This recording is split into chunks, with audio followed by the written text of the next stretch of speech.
بچوں، یہ ہے میڈم آمنہ۔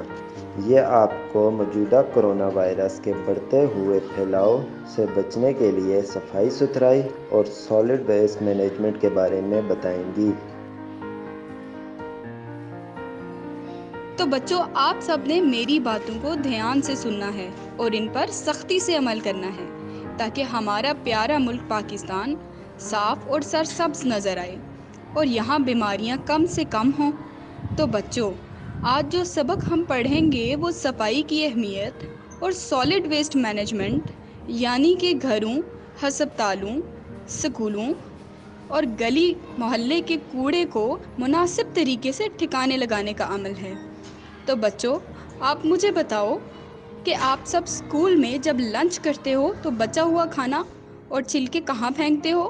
میڈم، ہمیں لنچ کرنے کے بعد سب کوڑا اسکول کے کوڑا دان میں ڈالنا چاہیے۔ اگر ہم کوڑا دان کے بجائے باہر میدان میں پھینک دیں گے تو اس کا کیا نتیجہ نکلے گا؟ میڈم، تو پھر ہر جگہ گندگی پھیل جائے گی اور ہمارا اسکول اور محلہ گندا نظر آئے گا اور اس گندگی کی وجہ سے تعفن پھیل جائے گا جس پر مکھیاں اور مچھر بیٹھیں گے اور وہاں سے اٹھ کر کھانے پینے کی چیزوں پر جائیں گے اور جراثیم کے پھیلاؤ اور بیماریوں کا باعث بنیں گے۔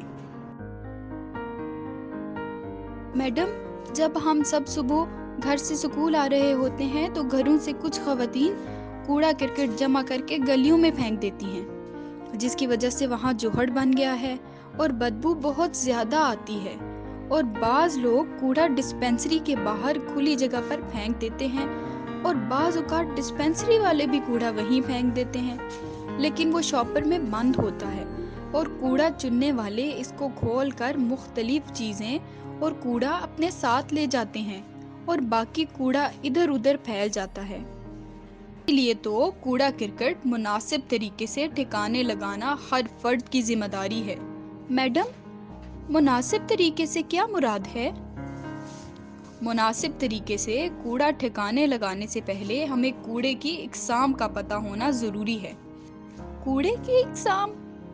ہاں، کوڑے کی مختلف اقسام ہوتی ہیں جن میں نامیاتی فضلہ یعنی کہ آرگینک ویسٹ، کیمیائی فضلہ یعنی کہ کیمیکل ویسٹ اور دوبارہ سے کارآمد لانے والا کوڑا یعنی کہ ری سائیکل ویسٹ شامل ہیں۔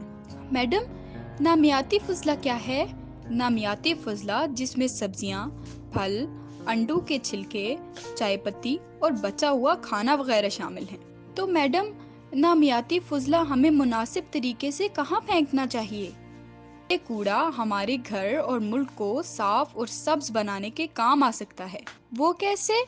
وہ ایسے کہ اس فضلے کو ہم کھاد بنا کر کھیتوں یا گھر میں گملوں میں ڈال سکتے ہیں جو پودوں کی نشو و نما میں مدد کرتا ہے۔ اور کیمیائی فضلہ؟ کیمیائی فضلہ جیسے کہ بیٹری، پولیتھین بیگ، ہسپتالوں کا کچرا جیسے سرنجیں، پرانی ادویات وغیرہ اور فیکٹریوں اور کارخانوں کا کیمیائی فضلہ، اور ری سائیکلیبل یا قابل تجدید فضلہ جس میں کاغذ، کانچ، پلاسٹک کی بوتلیں اور دھات شامل ہیں۔ میڈم، اس کچرے کو ہمیں کہاں پھینکنا چاہیے؟ سب سے پہلے ہمیں چاہیے کہ ہم ایسی چیزیں استعمال میں لائیں جن سے کوڑا کرکٹ کے پھیلاؤ میں کمی آئے، جیسے کہ پلاسٹک بیگ کی بجائے کپڑے کا تھیلا استعمال کرنا، پانی کی بوتل باہر سے خریدنے کی بجائے اپنی بوتل اپنے پاس رکھنا، ضرورت کی چیزیں جیسے کپڑے، کھلونے استعمال کے بعد پھینکنے کی بجائے بیچنا یا کسی کو دے دینا۔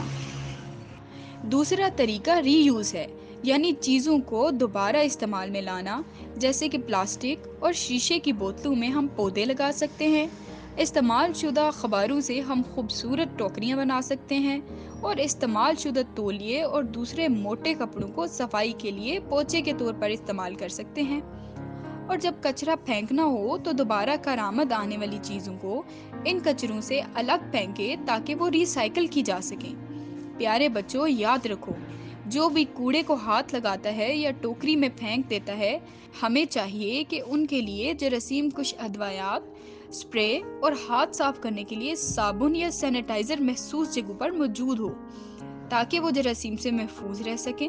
ساتھ ہی ساتھ بے وقت ضرورت ان کو اپنے ہاتھ دھونے چاہیے، اپنے دستانے، اپنی کٹس اور کپڑے بھی روز صاف کرنے چاہیے تاکہ وہ اور ان کے گھر والوں کو کورونا اور دوسری مہلک بیماریوں سے محفوظ رکھا جا سکے۔